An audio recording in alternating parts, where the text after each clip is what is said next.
কষ্টে আছে, আমার বর মারা হ্যাঁ, গেছে। এটা কিন্তু অভিনয় করছে। হ্যাঁ, আজকে বর মারা গেছে তো তাই। ঠিক আছে, আর কষ্ট করো না।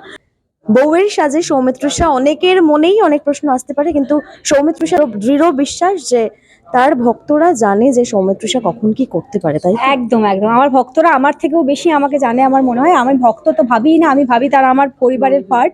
কারণ তাদের যে ব্যক্তিগত জীবন আছে, তারা তাদের ব্যক্তিগত জীবনে বিজি, তা সত্ত্বেও তারা যে প্রত্যেকটা খুঁটিনাটি আমার খবর রাখে এবং তারা আপ্রাণ চেষ্টা করে আমাকে সাপোর্ট করার। যে সাপোর্টের ফলস্বরূপ তোমরা দেখতে পাবে যে আমাদের খুব কম সময়ের মধ্যেই কাল রাত্রির যে টিজার আছে সেটা চারদিকে ছড়িয়ে গেছে, এবং আজকে ট্রেলার। আমি খুব আশাবাদী যে এটাও সবার খুব পছন্দ হবে, এবং তারা আমাকে পুরো ফ্যামিলির সদস্যদের মতন ভালোবাসে, সম্মান করে, সেটা আমার বড়ই সৌভাগ্যের। এবং আমার ফিমেল মানে অ্যাডমায়ার কিন্তু প্রচুর আছে। ফিমেল, অ্যাজ এ ফিমেল আমি বলছি খুব প্রাউডলি যে আমার অনেক ফিমেল দর্শক আছে যারা আমার ফ্যান পেজ চালায়, তারা আমাকে খুব ভালোবাসে। তো সেটাই আমার পথ চলার পাথেয়। এবং এই কালরাত্রি শুটিং চলাকালীন ডিরেক্টর অর্থাৎ অয়ন চক্রবর্তীর কাছ থেকে সৌমিত্রষার নতুন নাম একটা। না না, এই নামটা যারা আমার মিঠাই সিরিয়াল দেখেছে তারা জানে যে গুবলু নামে আমাকে ডাকতে হচ্ছে।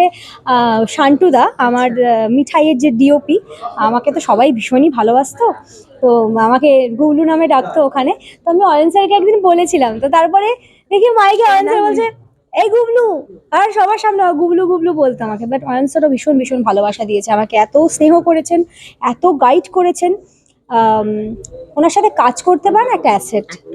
এটা তুমি আগেও বলেছো। হ্যাঁ, আগেও বলেছো। আচ্ছা সৌমিত্রষা, বলো তো আজকে এই পুরো সাজটা করতে কতক্ষণ সময় লাগালে? পুরো সাজটা আমি বসেছি 12:30টায়, 4টেয় শেষ হয়েছে। এবং সিঁদুর পরাটাও নাকি একা? সিঁদুরটা গাড়িতে, কারণ অয়ন স্যারকে ফোন করেছিলাম যে স্যার সিঁদুর পরবো কিনা, তখন স্যার বললেন যে হ্যাঁ পরে নে। তারপর আমাদের কাছে সিঁদুর ছিল না, রাস্তা থেকে নেওয়া হয়, গাড়িতে নিজে নিজেই পরে নিয়েছি। সৌমিত্রষা, একটু বলো যে এই ধরনের গল্পে প্রথমবার কাজ করা, তোমার ওয়েব সিরিজেও যেহেতু প্রথম কাজ, কি ভেবে এই গল্পে রাজি হওয়া?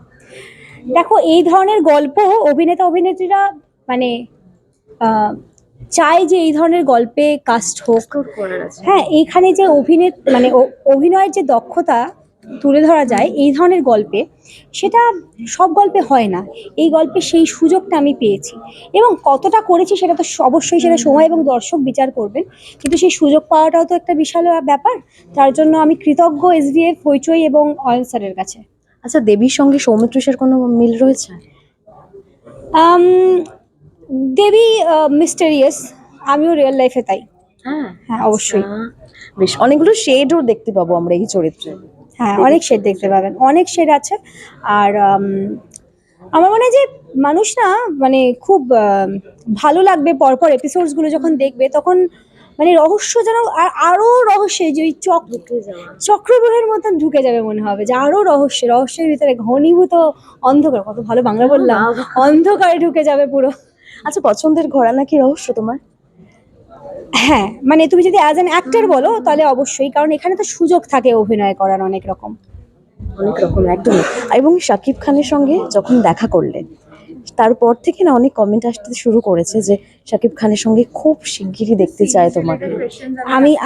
আমি এটাই বলছি যে আমার মনে হয় যে যে কোনো স্থান, যে কোনো কাল, যে কোনো পাত্র একটা ম্যাটার করে। আমার মনে হয় যে এই মুহূর্তে যেহেতু আমি সৌমিত্রষা নই, এই মুহূর্তে আমি পুরো দেবীর অ্যাটায়ারে এসেছি, সেজন্য আমি শুধুমাত্র এখন দেবী। আমি খুব কষ্টে আছি, আমার বর মারা হ্যাঁ, গেছে। এটা কিন্তু অভিনয় করছে। হ্যাঁ, আজকে বর মারা গেছে তো তাই।